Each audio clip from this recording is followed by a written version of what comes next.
me? Yep.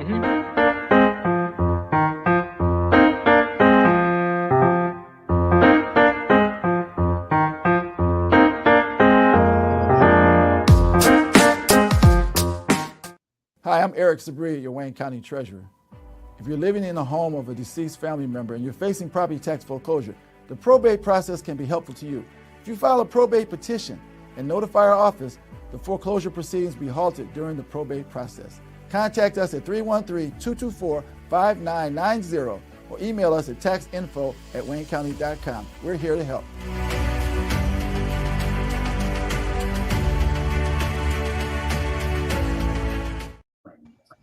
Good morning, everybody, and welcome back to another episode of The Week That Was. I'm Saeed Khan, and it has certainly been a very, very busy week. So, capping that off and going ahead and discussing all the things that happened, or maybe we won't even get to all of them, but we are certainly going to try. We have reporter Darci McConnell. We have our three esteemed attorneys, one looking like an administrative judge today, Bill Seikaly with the captain's chair. Steve Fishman and Joel Sklar. We have labor and community activist Barb Ingalls, veteran journalist. Also, of course, all esteemed. Everybody needs to be steamed, not baked. Actually, I take that back. After this week, I think everybody needs to be baked. We have veteran journalist. I am steamed, but it's about the administration. But go ahead. We have veteran journalist Nancy Derringer, and of course, co-founder of Deadline Detroit, Allan Lengel. So the week began not only with, of course, MLK Day, but coincident to it, the inauguration of the 47th President Donald J. Trump. A lot happening with the inauguration itself. There was the speech, there was the people in the audience, there was the ogling of Jeff Bezos's fiance, and of course, it was held indoors, ostensibly because of the weather, but we no longer have to worry about whether this crowd was bigger or larger than the one in 2016 or the one in 2020, for that matter, because optics went out the window. So, thoughts about the inauguration? Huh. I feel like either. Just nothing. It's just, I've just been. Okay, Bill, I think, is volunteering to either be Owl or Tigger. Go ahead, Bill. Tigger. No, Owl. I'm sorry. Eeyore. Nancy's already Eeyore. Well, I will tell you, in my opinion, it was a very sad day for America. You've got all the things you talked about. You missed Elon Musk giving a Nazi salute. You've got the pardons. I mean, this was as sad a day for America as I can recall. You've got a Reagan-appointed judge, and we'll all remember that Reagan was not the bastion of great liberalism. A Reagan-appointed judge who's been on the bench for 40 years, who considered the executive order regarding birthright citizenship, that hurt, and who said, in 40 years on the bench, I've never seen a more blatantly unconstitutional provision in my life. Blatantly unconstitutional. Everything is out the window. And I'll ask everyone to consider this. Has anybody seen the price of eggs go down? Has anybody seen the price of anything go down? This country is quite literally going to hell in a handbasket. I noticed that still 17% of the country thinks it's okay that we try to take over Canada, that we take over the Panama Canal, and that we take over in Greenland. I think that's 18. I think it's 18% for Greenland, Bill. But just Joel is wrong in this country. Yeah, just to piggyback on what Bill is saying, I think what the judge said that was really somewhat profound is he said, where are the judges, which is him, and where are the lawyers? We have a responsibility as lawyers to uphold the law, not to bring frivolous, ridiculous, absurd arguments that we know are completely wrong. When the judge asked the other lawyer, Trump's lawyer, if he thought this was constitutional, I think he said he thought it was, which is an absurdity. This is terrifying. Is that you could possibly, with the stroke of a pen, take away our constitutional rights. Where the fuck are we? And that's what appears to be happening. So this is very terrifying. It is sad, to support law enforcement and pardon these criminals is insane. We live in an Orwellian world, and it's just going to get worse. Steve. And at the same time, pull protective For those you hate. from people who are being threatened by Iran. Yeah. Pompeo he pulled, Bolton he pulled, just waiting for them to get killed. Honestly, they got, targets on their heads. It's crazy. Steve.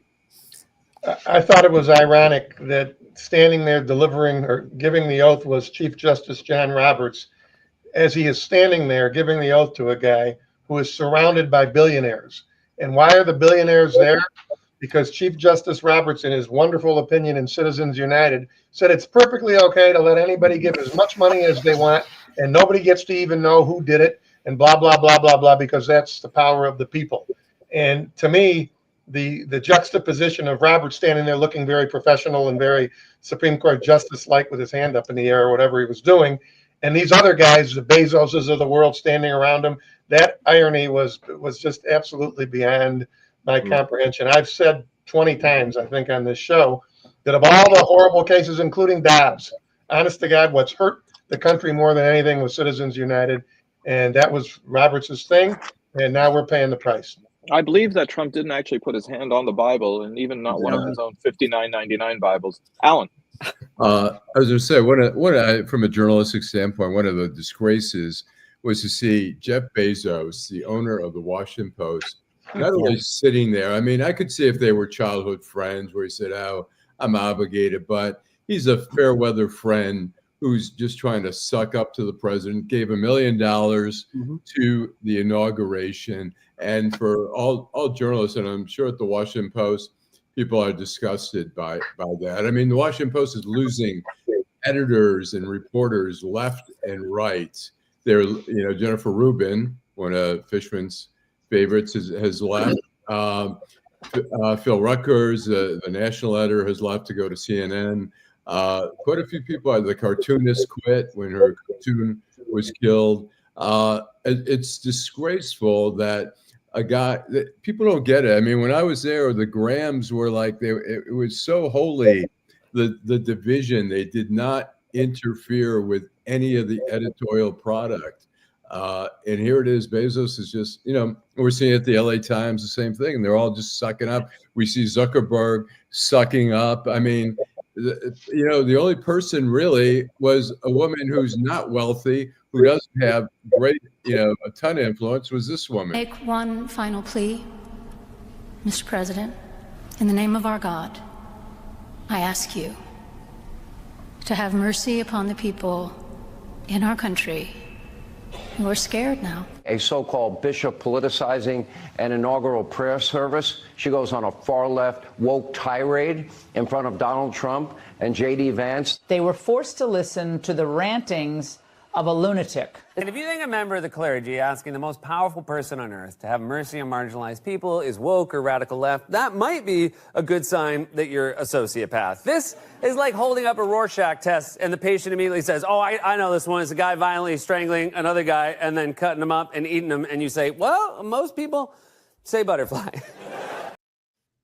Well, I mean, Franklin Graham and a whole host of other people of the so-called cloth getting up there and spouting what are their views on everything from gun control and abortion and immigration seems not to be a political issue. But for a person of the cloth here, actually speaking in the language of theology and Christianity, seems to be out of bounds. Darci, what did you think of the inauguration? I mean, I know some people didn't want to tune in because they didn't want the numbers to go up on the ratings. Yes, so I definitely was someone who did not want to tune in, so I had to sort of catch up afterwards. There were a lot of events that were held to be sort of the counter to that. But he ran on hate. He's going to deliver hate. In terms of his executive orders, his actions. So we don't have a different expectation than that. When we get to my Schmuck of the Week, I'll have a little more insight about some of the participants in the inauguration. But, we're just trying to keep level-headed as a dyed-in-the-wool Democrat who worked really hard this cycle to have this outcome.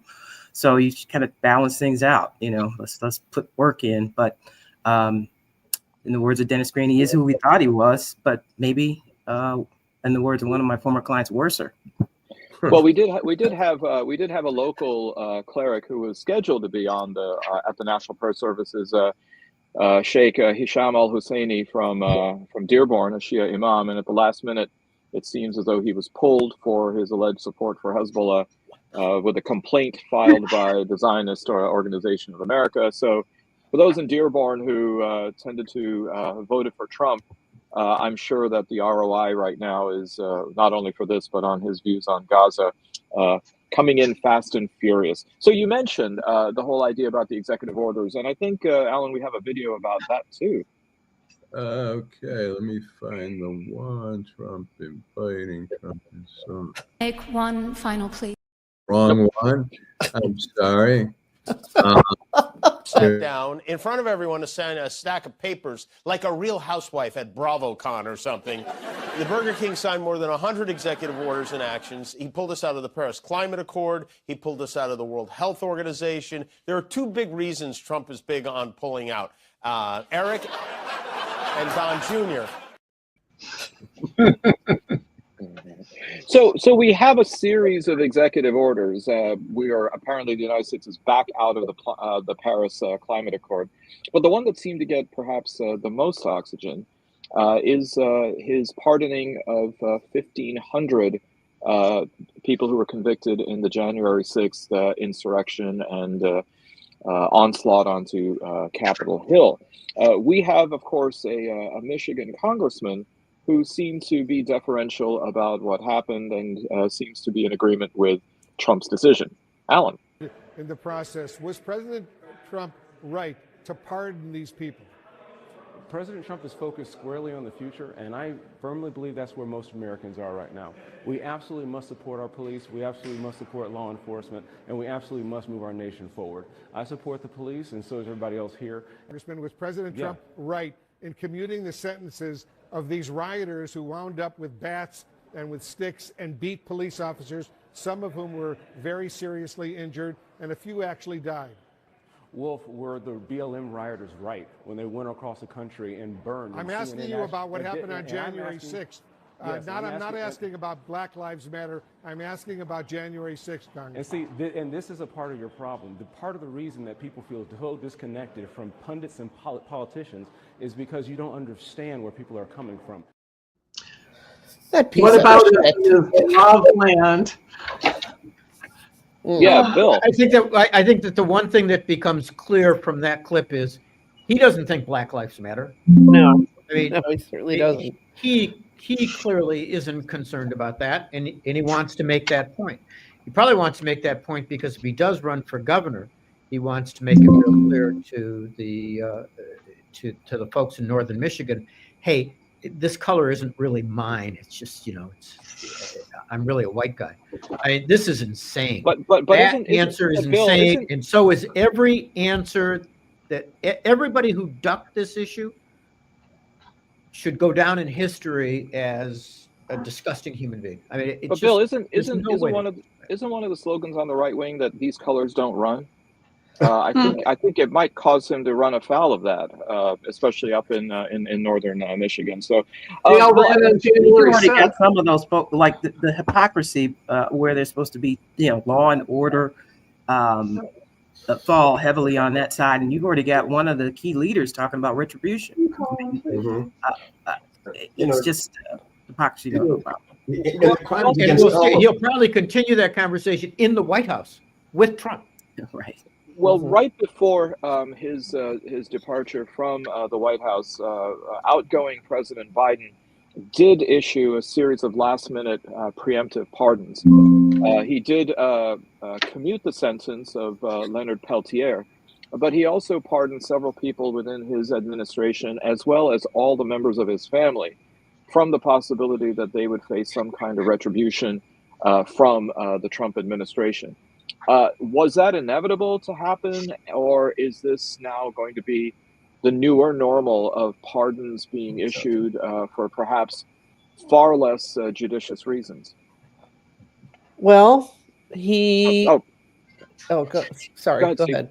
Well, No. he pardoned abortion protesters who broke the law and for whatever, for Are you talking on a about Trump or variety of Biden? charges. Are you talking about Trump or Biden here? I'm sorry. I'm talking about Trump. Oh. Go ahead. Okay. Eeyore's brain has like scattered. Okay. You know, Eeyore was on several class B drugs, so just don't feel bad. Steve. I think I try to keep in touch with everything that's going on, but when he pardoned his family members, I never heard of those people. And I have no idea what it is he's pardoning them for. But I know one thing for sure. If you want to raise suspicions amongst the people who already think that way, they must be thinking, aha, exactly what we said, the Biden crime family, all of them, millions and millions of dollars. It was beyond crazy to me. It was astonishing for somebody who pays attention, who reads the New York Times and the Post and gets on this panel. But I never heard of his goddamn brothers or whoever they were. And all of a sudden they're pardoned. What will any normal person think? What would you be pardoning those guys for? Well, my biggest concern is that the precedent and just Trump being able to do that scares the bejeebus out of me. Like why sort of tee that up for someone who we know is going to act irrationally to do something similar? Because also we know, his goal is to not have anybody be punished for anything. So yeah, who knew that a presidential immunity that the Supreme Court gave him is now going to be a hereditary grant? So I think it'll be interesting to see what he does on January 19th. Barb. I don't think you can put it past Trump to go after Joe Biden and his kids. I really don't think. I think that Biden looked long and hard and thought the bad publicity was worth it to try to keep his family safe, because this guy is not stopping at anything. And nobody will stop him. I mean, no one will. But the irony is that the Supreme Court decision will apply to Biden as well when it comes to being immune from these kinds of things. Bill. That's him, but not his family. Look, it's not that I disagree with Barb. As a human being, I understand why Joe Biden did what he did. But this is the evil genius of Trump. What he does is manages to pull everyone down to the bottom. Right. And so you have all these commentators on all these shows saying, or the Republican commentators saying, or the MAGA commentators saying, but how is this any different than what Biden did? And how is this different?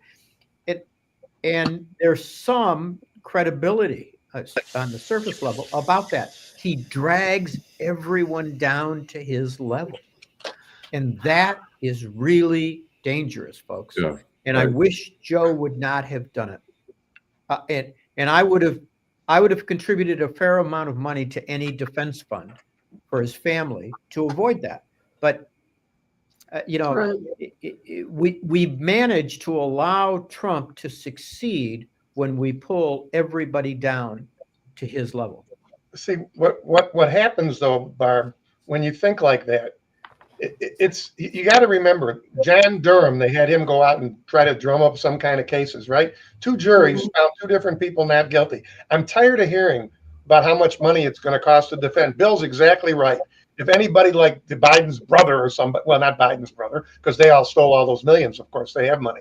No, but I mean, if a normal person who we support, even Liz Cheney, whoever. She's not going to have to go in her pocket and spend zillions of dollars. It should be the opposite. If I were in that position, and I've had arguments with good friends of mine, discussions turning into arguments, I tell them, I don't want a fucking pardon. I don't want anything. You want to bring a bullshit case? Bring the bullshit case and I'll find a real lawyer, not these Abby Lowells of the world who are trying to make zillions. And we'll be on television every fucking night talking about how ridiculous this is. You don't have any evidence, blah, blah, blah, blah, blah. And you turn it into a public relations nightmare for them.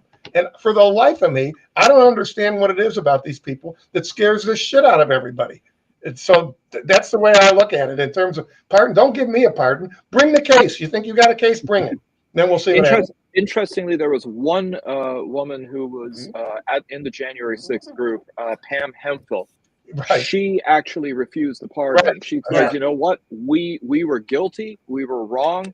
And it would be erroneous to go ahead then and pardon and to accept that pardon. So does pardoning require an acceptance?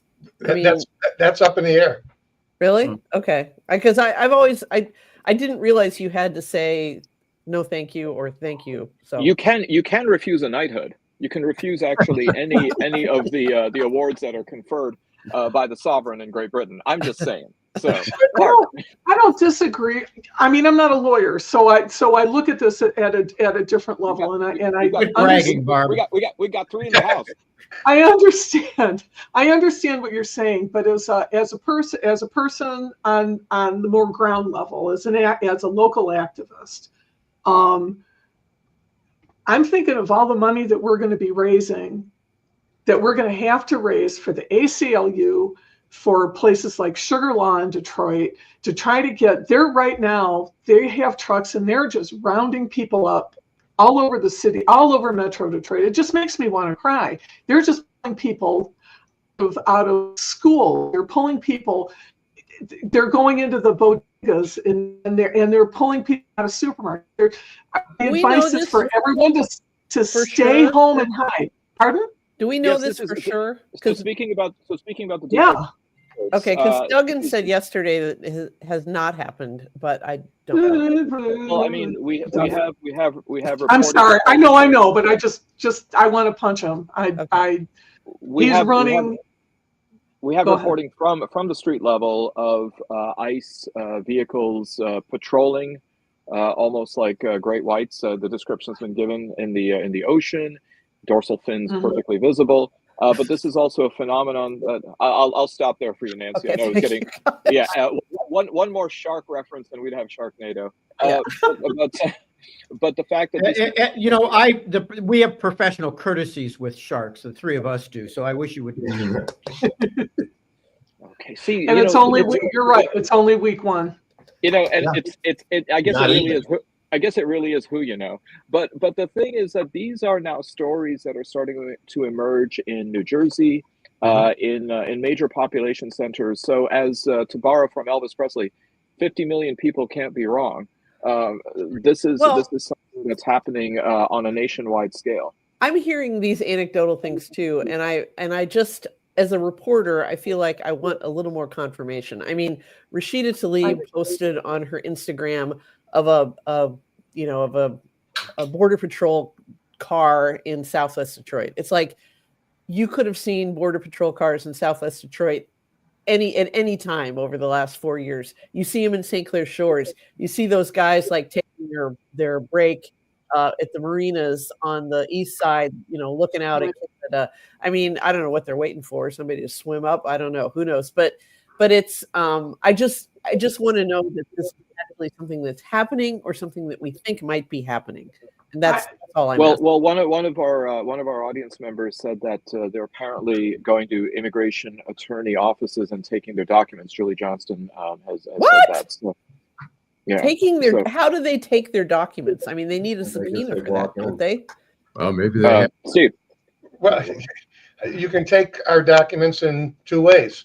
You can come with a search warrant that authorizes the taking of them, or you can steal them. Now, if Julie's saying they're coming in and stealing our stuff out of our files, then there should be something you can do about it in terms of going to court and getting injunctions and there's things you can do about it. I don't know what it means, but if they have a search warrant, if some judge actually authorized one, which I can't imagine any judge on the planet, other than that guy down in Texas, the federal guy that they go to for every case, they can't take your document. They can't take anything unless they got a warrant for it. That's thank you.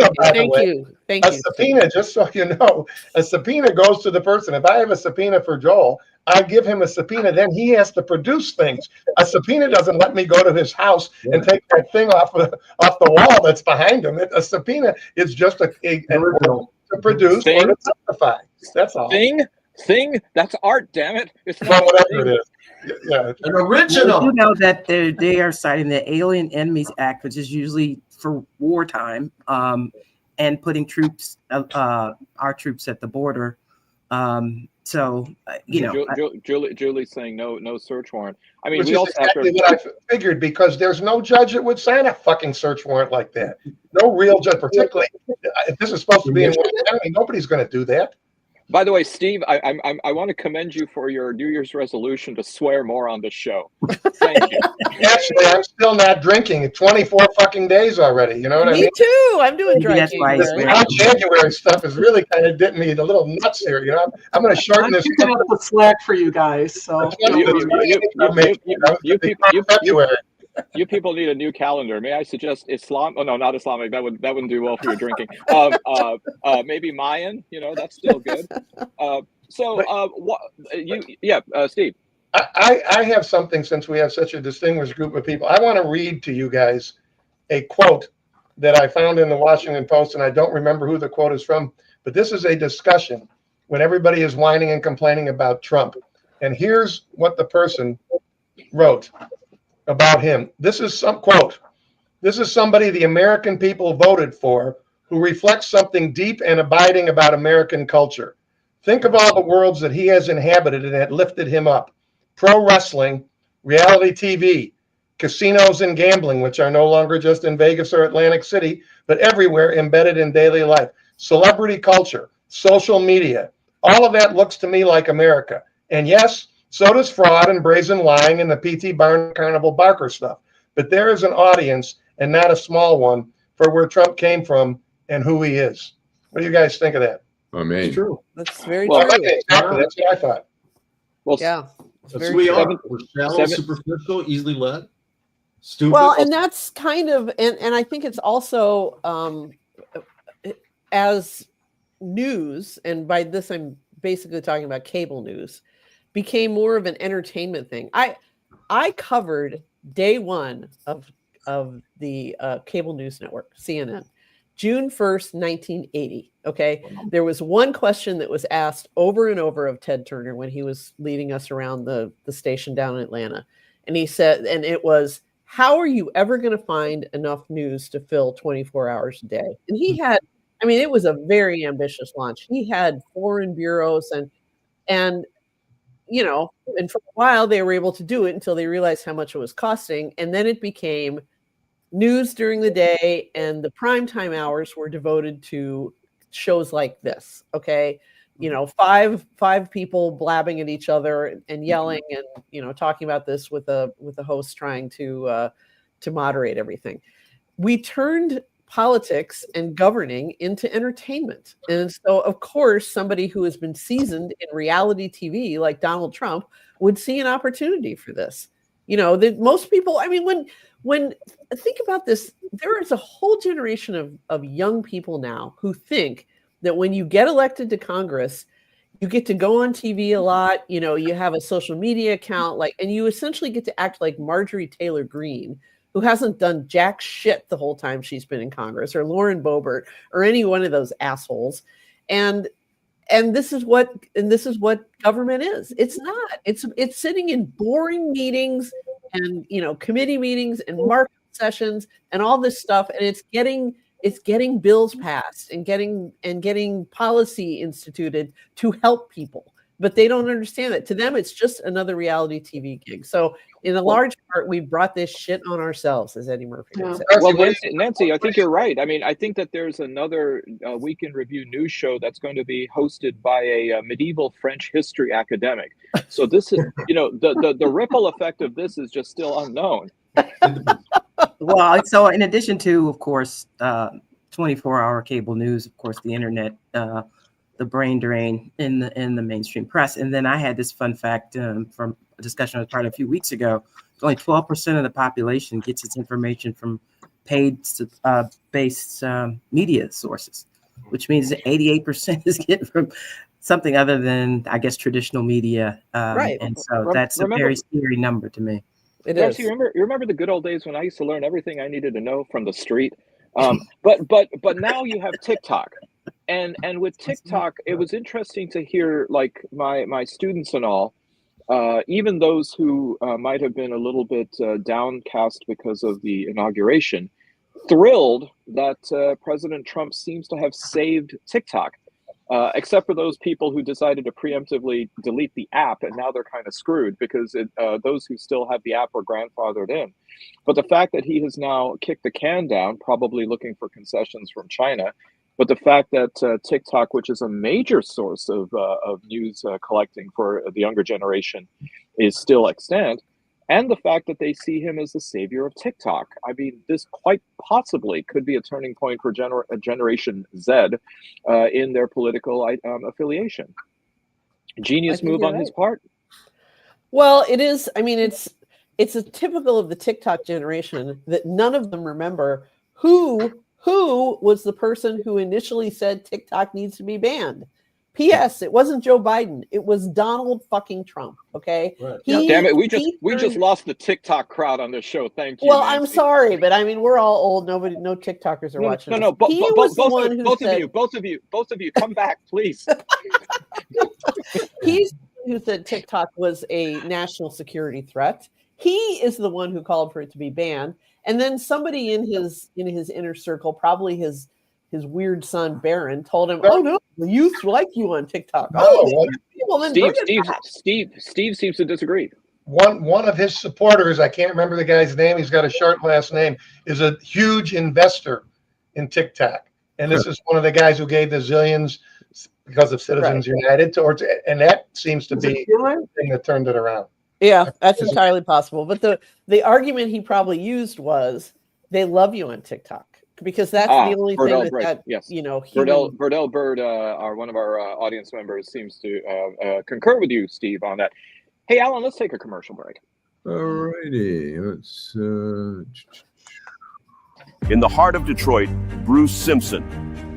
Our city ombudsman and his team are dedicated to making your voice heard.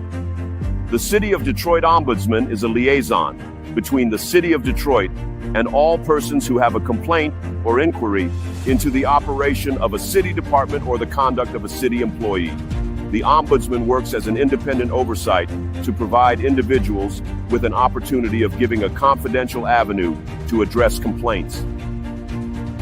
You can reach the Ombudsman's office at 313-224-6000 or email us at ombudsmandetroitmi.gov.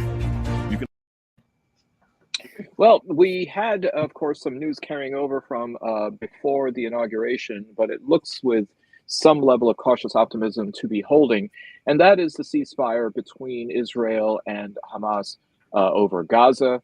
There has been the release of some of those detained by Hamas to Israel and the release of people detained by Israel accordingly. Measures seem to be indicating that there are now moving to the next phase where another group of people have been identified for their release to Israel by Hamas. And yet everything then goes through Washington, where both the outgoing president as well as now the new president have claimed credit for effectuating a ceasefire proposal, which was not much different than one that was proposed last May, but seems to have either been spurned or effectively ignored even by the Biden administration. So thoughts about where this is going and thoughts about where the Trump administration is going on the issue of Israel, Palestine, and Gaza. Steve. I can say, if I'm not a gambler, but I wouldn't bet a lot of money that this is going anywhere that's going to be good.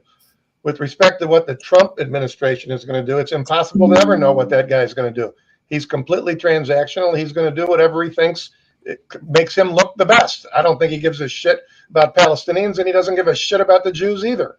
And he'll do whatever he thinks makes him look good. And there's no way for, I don't think, any of us to say what that will be. But this is not going to continue along the line that they are expecting it to continue as long as Bibi Netanyahu is the prime minister. Okay. Bill.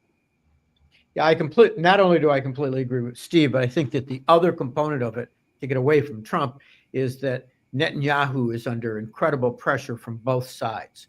He's in a position in which the right is saying, what the hell are you doing? We want to annex Gaza. We want to annex the West Bank. We don't want peace. And the left is saying, what the hell are you doing? You belong in jail. And Netanyahu, who is very Trumparian, is trying to keep his own job. So I unfortunately, because I really wish that we could get there, agree with Steve that this ceasefire is not going to last very long. The reconstruction of Gaza I predict will not occur with Palestinians there. Well, it's interesting because, oh, sorry, go ahead, Steve. One other thing, you got to remember, and it's difficult for Americans who don't have a real familiarity with Israel, familiarity with the politics there, and a familiarity with Netanyahu. The one thing he'll never want, the one thing he can't survive, is an inquiry into what happened in October of 2023. Because when everything that you've read about, and these are written by Israeli journalists, by the way. We're not talking about lefties over here or an Arabic journalist, but these are Israeli journalists who have traced and tracked all the things that went on. And if they ever get to the point where there's a commission, which is what they should have had 2 weeks after the thing occurred, this is what he can't do it. He cannot do it, and he's never going to allow it as long as he's around there. Well, it's interesting because, oh, sorry, go ahead, Al.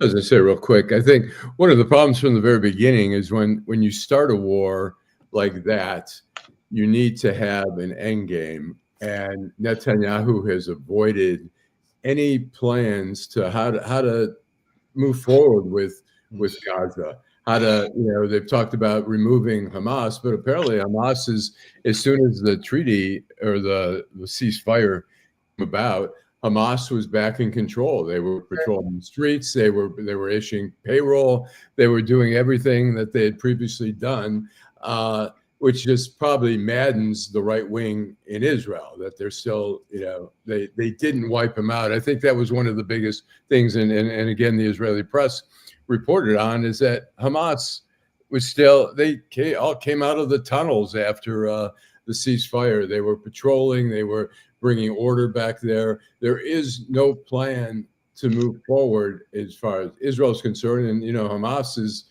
trying to dig in. The Palestinian Authority, which has a very dubious role, even in the West Bank, is trying to make a play for Gaza. And it's just disorganized, and it'll lead back to more fighting. But I think part of the problem, Alan, is that if Hamas is the obstacle toward a two-state solution, and if Hamas then is replaced by the PA in Gaza, that excuse is no longer there. And then it will be on to Israel to then have to decide whether it would stay committed to its stated acceptance for a two-state solution. And as Steve said, Netanyahu and certainly the people to his right just simply will not do that. Right. Itamar Ben-Gvir has already resigned from his cabinet. But I also want to say that given how it affected the domestic politics, surveys have now shown that many Democrats, as many as 29% of Democratic votes, held their vote to Kamala Harris on the single issue of Gaza, and that may have helped sway the election. But now, all of those who in fact did vote for Trump as an alternative have to wonder about what Trump has then said, including that he will deport international students and faculty if they show support for what he says is terrorist organizations like Hezbollah and Hamas, but it could be even farther, including criticism of Israel. He's decided that perhaps how to address the displaced Gazans, send them to Indonesia. And then also he has, through executive order, lifted sanctions against West Bank settlers who were perpetrating violence against Palestinians in that area. So I'm not sure about that return on investment for those in the Arab and the Muslim community who voted for Trump as an alternative. But I guess that had to be said. But look, in the event that we think that this show is all about negativity, we have some positivity. The Equal Rights Amendment has finally been ratified and is now the 28th Amendment of the United States Constitution, the same Constitution which, by the way, the current White House has removed from its official website. So, well, has it really been ratified, though? I mean, I thought, hasn't it? I mean, it passed the final state legislature. Isn't that ratification?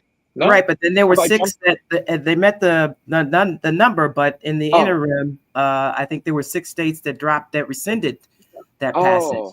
So I bet one of them was Indiana. I know Biden declared it, but I think there's some other actions. Oh, did he say no backsies? We can't do that. So. Well, that would be nice. Well, thank you for bringing us back to reality, Darcy. I mean, okay. Well, let's move on then to the fact that now we have a new announcement for governor of Michigan, and that is Jocelyn Benson has then put her hat into the ring of being the Democratic presumptive or maybe assumptive nominee for governor. How do you think this is going to play out, especially with Mike Duggan running as an independent? So I worked on Benson's first campaign, and she is a workaholic. That was a bloodbath here for Democrats. Even though we lost pretty much everything, she fared the best out of all the statewide candidates on the Democratic side. So that's kind of a big deal. But she was just a workaholic. I mean, she went all around the state to look to sort of line up those delegates and get the party support. But so is Duggan. So I think you've got two really aggressive, shrewd campaigners. Benson has been extremely visible throughout her tenure. So I think you've got two tough candidates with Benson and Duggan. Okay, Saeed. Hardworking candidates. No, my question for Darcy, I understand that, but how do either of them get around the other? If Duggan really stays in as an independent candidate, how do they avoid handing the election to the Republicans? Well, that's a valid question to ask, right? Michigan moves from red to blue to purple, so you can say it's a smart move by Duggan or a really stupid move by Duggan. It's too early for me to make a prediction on how that's going to play out. Bill. Yeah, full disclosure, I'm involved. I decided last week to get involved in Benson's campaign. I'm on some of her campaign committees, and I don't want to hide that from anybody. But the reason I made the decision was the issue that Steve raised. Look, I don't think Duggan will back down. I don't think Duggan will pull Republican votes in the general election. And I think if the Republicans can come up with a even remotely reasonable candidate, it's likely to result in a Republican getting elected, which is, I think, a shame. But I think that Benson is a superior candidate. I think that she probably would have beaten Duggan in a primary, which is exactly why Mike made the decision. Unfortunately, I don't think Mike is worried about what's necessarily in the best interest of either the state or the Democratic Party. I think he's concerned about what's in his own best interest. Why do you say that? Why do you say that she's superior to Duggan in terms of what's? Because I look at Duggan as a very good administrator, and I think he is a good administrator, but I think that his actions indicate that a Republican is likely to get elected, and that's not what's in the best interest of the state. Yeah. I think that Mike Duggan, if he were candid with you, would tell you that. And that's my problem with what Mike did. I had decided to sit on the sidelines until he decided to run as an independent. When he decided to run it as an independent, I decided to get in with Jocelyn Benson. And how about Pete Buttigieg? I don't see Pete running as an independent. He may run, but I doubt it. And I think that, I think Pete's a pretty smart guy. I think that Pete is going to look at this and say, with Duggan as an independent, it's likely to go to a Republican. I have national aspirations. I don't want to be in a position where I run for governor and lose. I think I'm going to stay out of this race.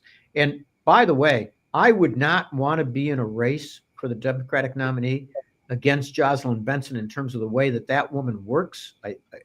She's amazing, and the way she can raise money. So I think Pete will stay out. It's not that I don't think he'd be a great governor. It's why I had originally decided to stay on the sidelines. I wanted to see what was going to happen between Duggan and Benson and Buttigieg and Gilchrist. But I really don't like what Mike Duggan did here. I just think that it might have been a smart political move for him. I think it was a bad political move for the state, and I think it was a bad political move for the Democratic Party. Allan. I was going to say, I know Jocelyn Benson is tight with Stephen Ross, who obviously has, I think he's worth $18 billion or something like that. But Duggan, immediately after he announced, Bill Ford announced he was endorsing him, I think he's got Dan Gilbert, yeah. and he's got the Illiches. And so he's going to have a lot of money behind him as well. I don't dispute that, but he's going to have a lot of money that's likely to get a Republican nominated. I mean, a Republican elected. Yeah. I don't see. I mean, what makes anybody think that Mike Duggan's going to draw a bunch of Republicans from out of state to vote for him? I don't see it. A friend of mine said he's going to style himself as the white mayor who saved Detroit, and but I don't see that as a statewide election. I mean, really, I think people up north probably would be pissed at him about that. Well, that passes. You saved Detroit? Yeah, that passes in the Mackinac Conference, but not necessarily in Well, yeah, and that's what I was going to say. Like, there's still East-West divisions. Like, there's still the stigma, the stereotyping of the city. So, Benson has the edge in that regard in terms of, like I said, she's run statewide. She strikes me as a very serious person. She's like Whitmer in a lot of ways. I mean, they have a lot in common, and I don't know who the Republicans are going to run. Does anybody want to speculate on who might get that nomination? Yeah, excuse me. I'll bet right now it's going to be Mike Cox. Mike Cox. Okay. Do you think Schuette? I would not. Bill Schuette Jr. has a shot. I don't know. Not in a million years. Not against Cox. He does it. Okay, Mike Cox. What about? And I'm going to throw in a black swan here. What about Betsy DeVos? I think she's been so tarnished. I mean, she quit in protest on January the 7th, I believe. The MAGA people don't like her. Yeah. And then she came back this time around and wanted to be Secretary of Education again under Trump. I mean, I think her credibility is much like John James, kind of worthless.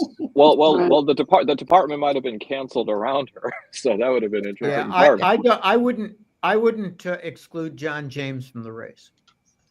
I wouldn't exclude him, but he's a perennial loser. He barely won in Macomb both times, and particularly the first time. And he outspent Carl Merlinga 5-1 in the first time.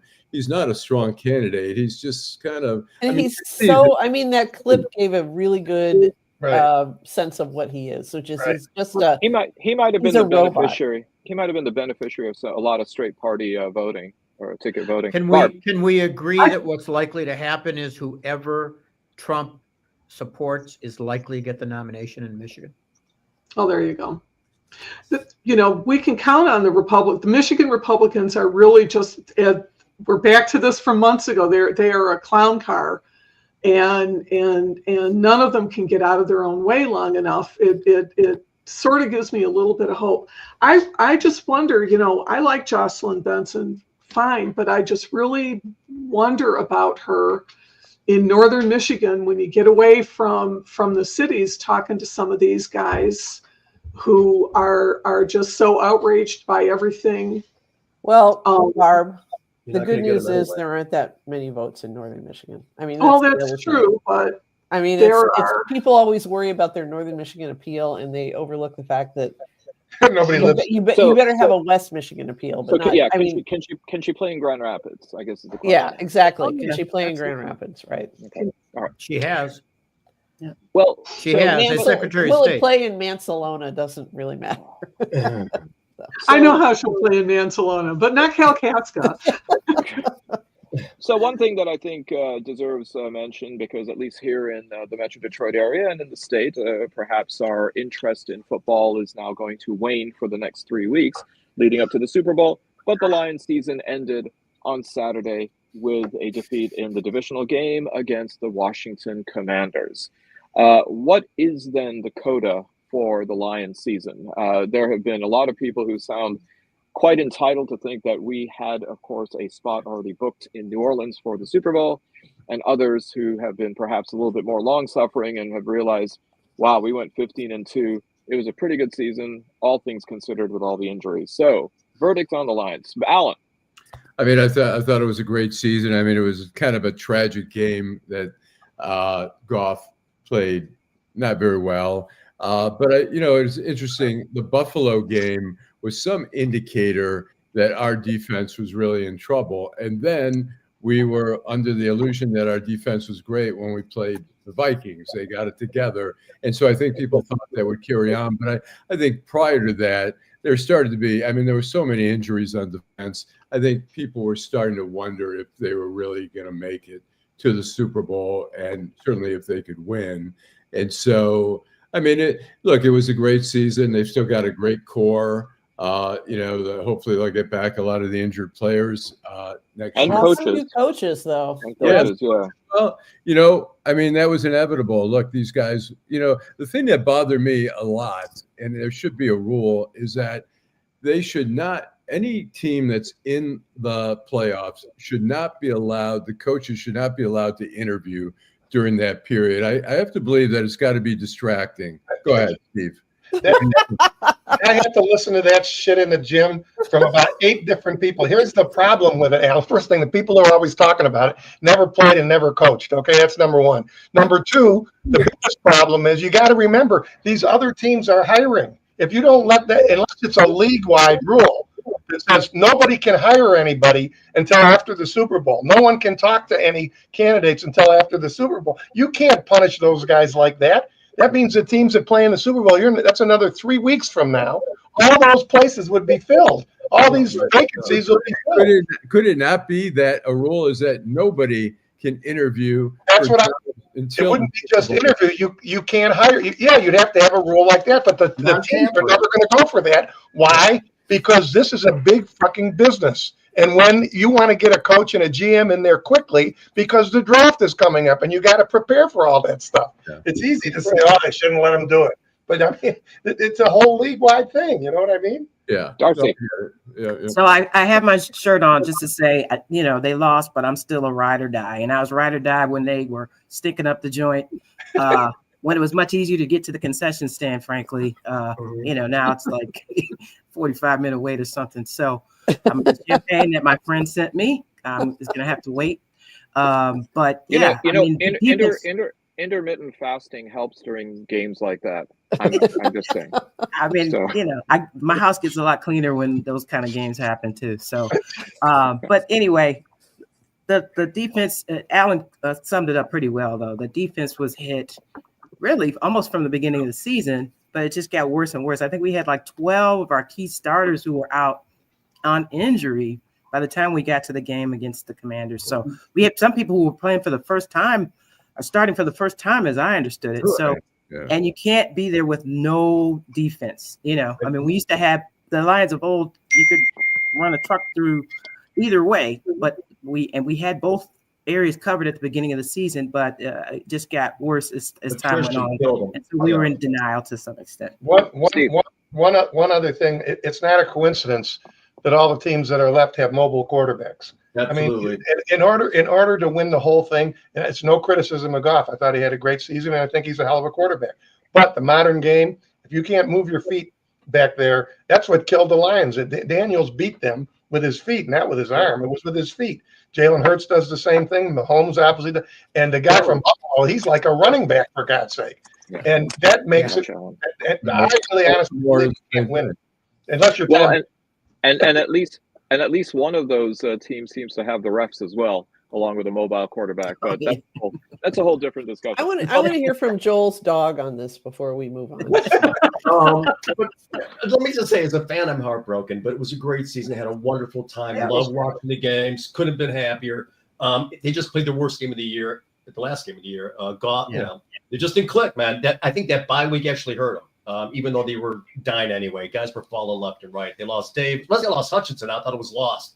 And the fact that they kept playing decent defense and compensating, that was some great coaching. I think they got too cute in the last game. On 3rd and 2, I think you got the best back. You got Gibbs. You got just run the ball twice, get your fucking first down, do what you want to do. Getting cute, which is what I think Ben Johnson does, to get people. Is how you lose games, gets people hurt. I mean, a play where you have your right tackle, Sewell, who's maybe the best right tackle in the game, get you to screen pass or play. You're playing with that guy's career. He's going to get. He's not a running back, and Ben Johnson, I think he's a great coach, but I think he's going to go. I think he exposes his players to a lot of risk. Well, my 83-year-old mother got into football this year, almost entirely because of the Lions, and now she's like, "Is that it?" I'm like, "Well, there's a championship game and the Super Bowl," and she's like, "But that's not good enough." So luckily, the Australian Open is going on. So, Mom, you got something to go until next.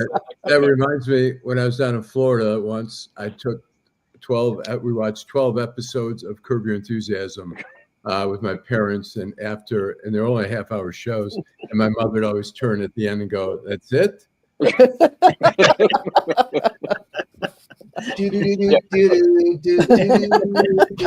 I love that Larry David. He's so natural.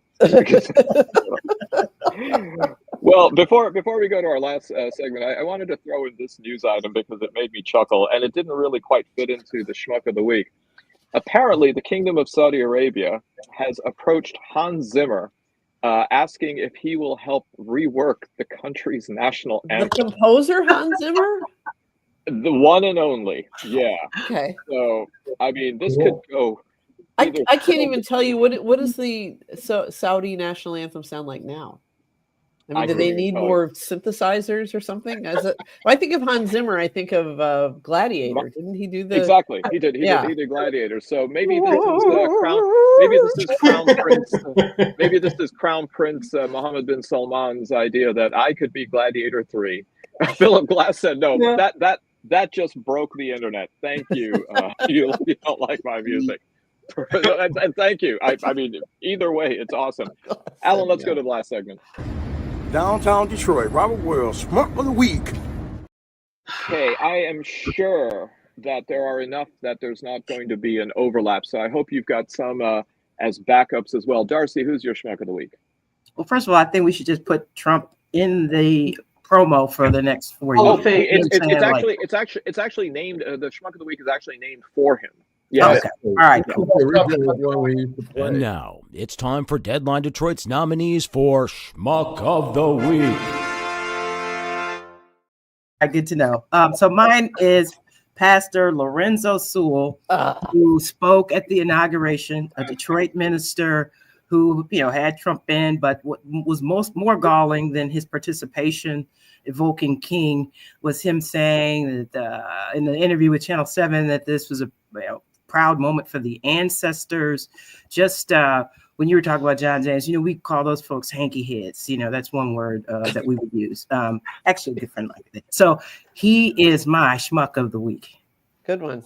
Good one. Steve. My Schmuck of the Week is Jamie Dimon. And Jamie Dimon is my Schmuck of the Week because after Elon Musk gave his maybe Nazi salutes and after he posted something making what he thought was a joke, referencing about 6 different of the big Nazis, Goebbels, Himmler, and all these people, Jamie Dimon said, quote, "Musk is our Einstein." And Jamie Dimon is a Jew, just so when those of you don't know. He's a Jewish guy, and he makes Elon Musk the Schmuck of the Week after he gives a Nazi salute and then makes what he thinks is a joke, citing the biggest Nazis back in World War II. It was all Nazi puns, as I recall. Yeah, exactly. Yeah. Nazi puns. Right. As opposed to marzipuns, Nancy. So. That's mine. Okay. Barb.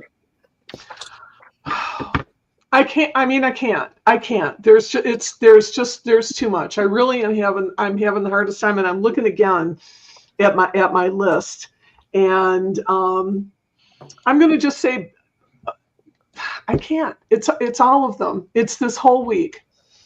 I know that's really copping out. So the week is the Schmuck of the Week? The week is the Schmuck of the Week. We've got Nazi salutes. We've got people complaining that a bishop gives a heartfelt plea for mercy. In a Christian ceremony. Yeah, right. We've got rapists being voted in. We have John James defending Donald Trump as John James defending Donald Trump, who is going to cut off all VA benefits. How's that? Right. Yeah. They're cutting off benefits. They're going to privatize care. We all know how well private care looks. I can't. It's just landing on one. It's impossible. It's making my head hurt. I'm sorry. I'm failing you guys. It makes me wonder that if somehow the other I got invited up there to give the convocation as a Muslim, I think I would channel Jamie Farr and say the cannonball will fall to the forces of Islam. But that's not political, is it? I mean, anyway, Bill. Yeah, I think Donald Trump gets it because he's had such a horrific week. But because we're not supposed to use Donald Trump as the schmuck of the week, I think it goes to every lawyer who stands up in court and defends his positions. I think that this Republican judge appointed by Reagan said it all when he said, how can you stand up in front of me and defend this blatantly unconstitutional executive order? And attorneys have a responsibility to tell their clients, I can't make that argument. It has no credibility. I've had to do that before. It's an obligation that attorneys have. And any attorney who stands up and supports these blatantly unconstitutional actions, he can do a bunch of bad things that are constitutional. I worry about those. But it's the people who endorse the unconstitutional conduct who are destroying what's left of America that deserve to be this week's schmuck of the week. All right. Joel. I'm going to go with diversity, equity, and inclusion in all those organizations who are now disavowed it. I don't know what's wrong with those words, diversity, equity, and inclusion. I don't understand what's offensive about it. I don't get it. Trump's given carte blanche to just withdraw those programs and extinguish them. It's going to hurt a lot of people. It doesn't, the playing field is already not level. It's going to be impossible for people to rise because of these policies and this lack of empathy for anyone other than someone who looks like themselves. It is, we have become beyond selfish, but we have lost our sense of humanity and our ability to feel for someone, to be empathetic with someone, even those we dislike. Joel. And, yeah. I think this is being led by people who have mediocre children. It's like, where will Don Jr. and Eric find a job if they have to go up with smart black people? I mean, woo, that's but to see Amazon got rid of everybody's getting rid of it and not Costco. Costco, right? Yeah. I don't get it. And it's just, it's just the worst. Yeah. So those are my schmucks, all of those corporations who have blessed and welcomed the elimination of diversity, equity, and inclusion. God, we should never say those terms again. Very simple. Nancy. Okay, I'm going to piggyback on Steve and go with the... No, it's still a family show. Okay. She's from Grosse Pointe. She didn't mean it that way. Don't worry. Things like that in Grosse Pointe. I am going with the Anti-Defamation League, who, when faced with the obvious, and I mean, I don't care if he has a mild case of autism or whatever his latest excuse is. There is no human being capable of using a knife and fork that does not know what this gesture means. Okay. And he did it twice. And he did it twice. Okay. But the Anti-Defamation League, which probably, I don't know what their problem is, they called it an awkward gesture in a moment of enthusiasm. And it's like, damn right. Okay, then why is anybody giving you money? What do you exist for if you cannot stand up against the most, and I don't use this word very often, the most literally iconic racist gesture that we have in our gesture dictionary. So I'll say something that DAC, the Detroit Athletic Club, if you go in the dining room, and I did a column on this, they have swastika tiles. Right. That were put in 1915, 5 years before the Nazis co-opted it, and they say it's a symbol, the Indian symbol of good luck. And in the column, I said it wasn't such good luck for the Jews. But I've seen that before, also in an athletic club. And some people say, "Oh, it's the angle's a little different or whatever." It's a swastika, period, and they refuse to remove it. Yeah. Allan. Because there's so many Indians that are members of the Detroit Athletic Club. Tradition. They're all about tradition. When I did that column, I called the former president of DAC, who was Jewish, and he said, "I don't want to talk about it." That's great. It's false. Strength. I'm going to say my original one was going to be John James for just that mealy mouth response on CNN when asked simply, "Is it okay?" And he just, it's shameful. I mean, I have such a hard time with that guy because he stands for nothing. And the other person is Senator Joni Ernst from Iowa, who's decided that, by gosh, Pete Hegseth is okay with me.